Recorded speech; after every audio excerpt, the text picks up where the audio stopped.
আসসালামু আলাইকুম। কি অবস্থা সবার? আশা করি সবাই ভালো আছে। আমি সৌদি প্রবাসী। আমি সৌদিতে এসেছি প্রায় 2 বছর শেষ। আর সৌদি আরবে আসার পরে প্রায় মানুষই আমাকে একটা কথা বলেছে যে, ছোট ভাই, এই প্রবাসী যেহেতু আইসেই পড়ছো, যদি 100% কামাই করো, তার মধ্যে 50% ফ্যামিলিকে দিও, আর 50% তোমার নিজের কাছে রাখো। কারণ অনেক প্রবাসী টাকা দিয়ে ফ্যামিলিকে বাড়ি করে দিয়ে, গাড়ি করে দিয়ে, লেট শেষ করে দিয়ে অবশেষে প্রবাসী যখন দেশে যায়, খালি পকেটে যেতে হয়।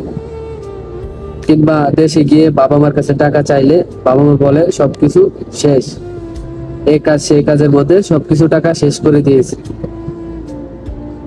তো আমি আমার বাবা মার প্রতি এতটুকু বিশ্বাস আছে যে আমার বাবা মা আমার সাথে কোন সময় এরকম 2 নাম্বারি কাজ করবে না। আমি বিশ্বাস করবেন, আমি যদি স্যালারি পাই 3,000 টাকা, এর মধ্যে চেষ্টা করি 2,500 টাকাই দেওয়ার জন্য দেশে। কারণ যে বাবা, যে মা আমাদেরকে জন্ম দিয়েছে, ছোট থেকে বড় করে এত এ পর্যন্ত আনছে, সে মা, সে বাবা কিভাবে 2 নাম্বার এটা করতে পারে? তো বিশ্বাস করবেন না, আমার পকেটে বা আমার পার্সোনালি আমি একটা রিয়ালও আমি রাখি না যে আমার ভবিষ্যতের জন্য করতেছি।